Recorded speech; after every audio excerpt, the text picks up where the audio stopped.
You've seen a million van build videos on YouTube, and you're thinking to yourself, hey, why should I watch this guy? He's not even a hot chick in booty shorts on a journey of self-discovery. Well, let me change your mind with this cool montage.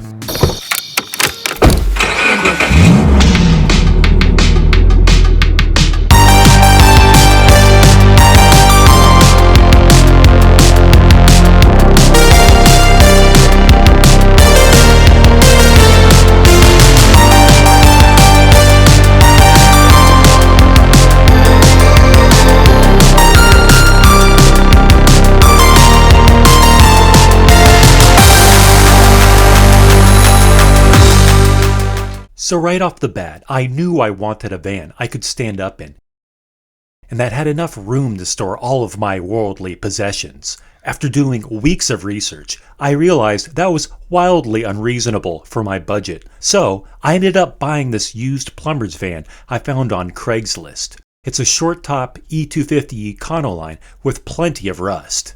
I brought it home and went to work. First, clearing out all the old metal shelving and other rubbish one finds in an old plumber's van. I spent the first week with the angle grinder cleaning out all of the rust spots. It was springtime, so I had plenty of locals to help me out along the way. I repainted the interior to stop the rust, then started with the framing and insulation. I filled in the small grooves with 1/4-inch reflective radiant barrier. For the amount of time it took to cut out, I don't think it was worth the trouble. I glued some 1/4-inch pieces of wood to the floor, then framed in some sound dampening fiber insulation. Again, I don't think the sound dampening was worth it. You're usually not sleeping while driving down a noisy highway anyways, or at least I hope you're not. I screwed some 1/2-inch plywood to the framing and then started insulating the walls. I used rigid foam insulation and bonded it to the walls with spray insulation foam.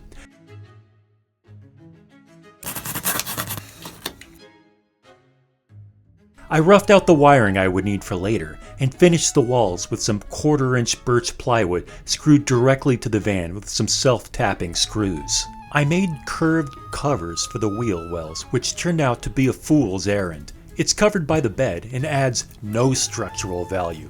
It did take up an entire evening though, so there's that. By this time, the van was taking form. At least it looked better than an old plumbing van and was ready for an inaugural camping trip. It passed the test with flying colors. Sleeping on the floor was fine, but it was time to start building out the bed. To save on space, I decided to make a fold-out bed with slats that slide in and out. The bed also works up and down to grab things underneath. I started building out a wall that would hold my clothing and other items, and on the other side would hold my battery, inverter, and all other power equipment. Summer had come to an end and it was getting colder out. I was working late nights and had new friends to help me out. It was just a bed frame and a mattress, but was the perfect reason to test out the new additions with a camping trip in the woods. It was pretty luxurious compared to all the other camping we had done before. We learned that the Christmas lights were nice, but we were definitely missing some real overhead lighting. So I cut some holes into the roof and installed these LED 12-volt lights. Having light in the van was a game changer and meant I didn't have to truck in some large work lamps at night. It doesn't feel like work when you have a nice view, and work was coming along slowly, but steady. The storage area was taking shape. The whole wall was made from 3/4-inch birch plywood. If I were to do this again, I would have used 1/2-inch plywood to save a little bit of space and weight. Of course, if I were to do a lot of things again, I would do them differently. But that's another video. I got a 12-volt 200 amp hour lithium battery. It's a cheap Chinese brand that has held up great for the 5 years I've had it so far. So this is the cheapest one I could find on Amazon.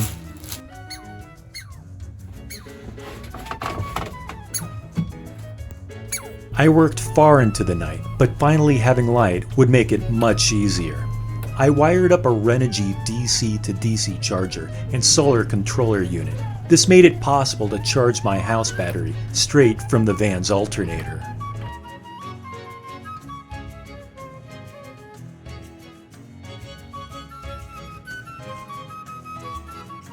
Like many things about a van build, things change the more you use them. I created more kitchen space with these plywood pieces on drawer slides to pull them out when needed.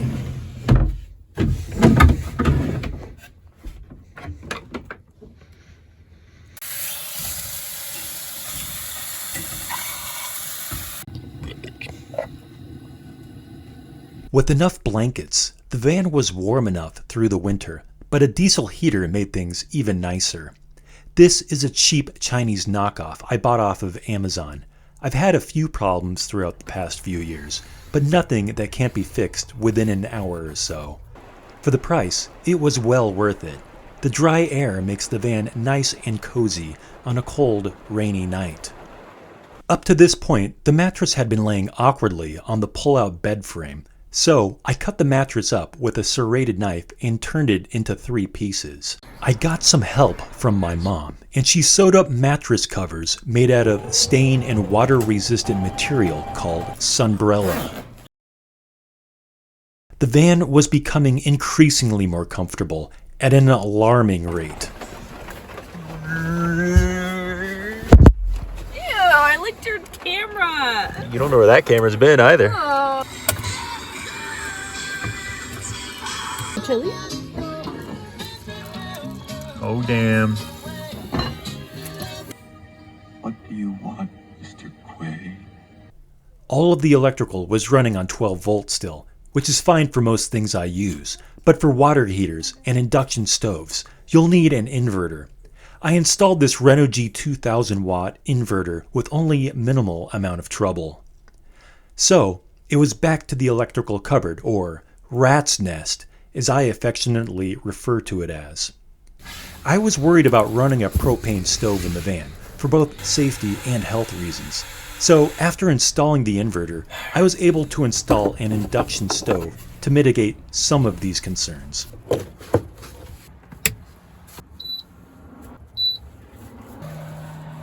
I didn't have room for a front yard, so I tried to simulate the next best thing, with some fake grass to welcome guests at my front door.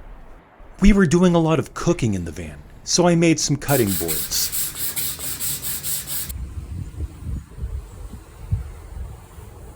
Like the kitchen, the storage would also go through a series of changes. It turns out I didn't need this much storage.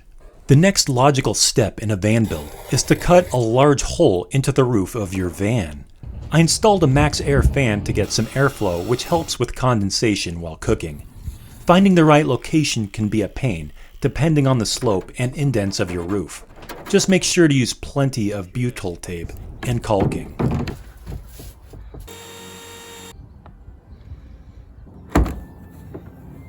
I started to liven up the van with some paint. This was during COVID, and felt that bright colors would make it more cheerful. Was it successful? Reports are still out on that. Nope.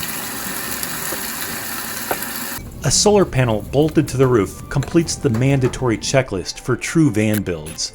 While the alternator does most of the battery charging, the solar panel is a nice backup for a top-off of energy when the van's been sitting for a few days. I bought a mid-range 12-volt refrigerator and built a pull-out shelf. I've never used a Dometic fridge, but this knockoff was a fraction of the price and has never failed me, and I've given it plenty of abuse. There was still some extra space that was the perfect spot for a small library. Do these books ever get read? Absolutely not. Oh, hey there. If you like what you're saying, and I truly hope you do, please subscribe, like, put something in the comments, ring the bell, social media stuff too. My cats need kibble, and only you can give that to them through your viewership. The van is never quite done. The more trips I go on, the more inconveniences I find or things that could be done better. So, I recently completely gutted the kitchen and started over. We do a lot of cooking in the van, and a sink was very much needed. This time, I built a more conventional sink with cupboards and room for gray and freshwater tanks. The sink operates with a 12-volt pump. This also meant the refrigerator needed to be moved, which meant the storage area would need to be gutted and rethought as well. That's the fun part about a van build though. You can do whatever you want, and if you don't like it, just build something new. So I hope you liked this video and it gave you inspiration for your own build.